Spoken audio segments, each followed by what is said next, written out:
Эмчил азыр бала бакчада деп атат. Анткени мектепте шарт түзө албайт да. 12 жылдык болсо 1 жыл ашып кетет экен да. УКМК төрагасы Камчыбек Ташиев 12 жылдык окутууга өтүү туура эмес деген пикирин жазды. Ал орто мектептерде билим берүүнүн сапаты начарлап кеткенин, аны жакшыртмайынча башка системага өтүүнүн зарылдыгы жоктугун баса белгиледи. Биздеги мектептеги билим берүү өтө начарлап кетти. Ушул түйшүктү чечмейинче башка системага умтулуунун кереги жок. Жактоочулар айтып жатышат. Чет мамлекетке барып окууга ыңгайлуу болот дешет. Статистиканы алып көргүлөчү. Болгону 3,5% гана бүтүрүүчү Европа, Америкага барып окушат экен. А калгандары СНГ мамлекеттеринде жана өз өлкөбүздө эле жогорку билим алууну улантышат.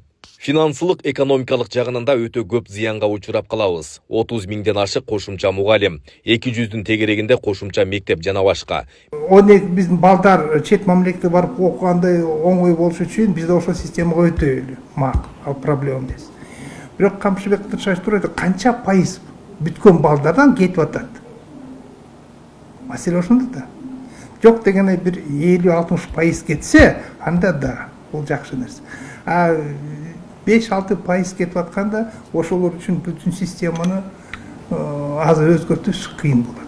2025-26 окуу жылында 12 жылдык билим берүүнүн биринчи этабы башталары пландалган. Ага ылайык даярдоодон өтпөгөндөр жана бала бакчадагы 5-6 жаштагы балдар биринчи класска кабыл алынмак. Ал эми Наристе программасы менен окуп жаткандар экинчи класска отурары айтылган. Ал эми балдарды даярдоо, мектепке даярдоо толугу менен мектепке чейинки билим берүү системасын өтөт.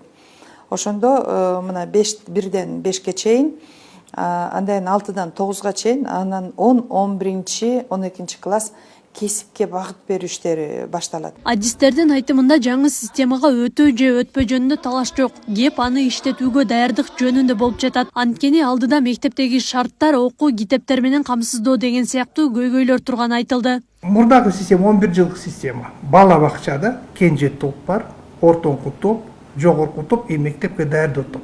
Анан 11 класска чейин, 1-класстан 11 класска чейин. Азыр 12 жыл өтөбүз деген эмне болот да? Биз ошо бала бакчада кенже топ, ортоңку топ, жогорку топ калып атат. А даярдоо топту 1-класс эле кылып атабыз, а калган ошол эле 11 болуп атат. 1-классты бияктан баштап атабыз. Бирок мына 1-классты баштаганга биз канчалык шарт түзө алабыз балдарга? Биринчи методика жагынан. Ким окутат балдарды? Ошол маселени чечиш керек. Кайсыл жерде окутат? Балдардын жаш өзгөчөлүгүнө карата булар укташ керек. Булар бала бакчада уктайт да. Анда мектепке алып барсак, өзүнчө бир бөлмө болуш керек. Балдарды уктатып, анда дагы бир нянечка керек буларга. Коомчулукта 12 жылдык окуу боюнча кайчы пикирлер бар. Айрымдары жаңы системада окуучулар мурдагы эле программа менен окуп калат десе, башкалары жаңылануу билим сапатын жакшыртаарына үмүт артууда. 12 жылдык болсо 1 жыл ашып кетет экен да. 11 жыл болсо ошол эле неме темалар бәрібір. Мен ойлайм 11 жылдык эле түзүк деп ойлойм да. Против, чтобы 12 жылдык болгонго. Эми элдин ою кандай мен билбейм. Менин оюм 10 жылдык эң жакшысы дейм. Жакшыраак болсо керек. Балдар эле кыйналбаса. Азыр ансыз деле 0 класс бар го. Балдардын тартиби дагы мурдагыдай бул эмес да. 12 жыл балдарды дагы мектепте алып жүрүш дагы мугалимдерге оорчулук жаратат да. Ошон үчүн ошол 10 жылдык же 11 жылдык эле билим берүүгө мен колдойм да, ошону элечи.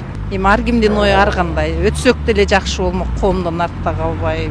2024-жылы министрлер кабинети өлкөдө 12 жылдык мектептик билим берүүгө өтүү концепциясын бекиткен. Ага ылайык мектептик билим берүүнүн жаңы түзүмү бир нече жылдын ичинде этабы менен киргизилери айтылган. Акылай Карабаева, Замирбек Тойчубаев, Регион.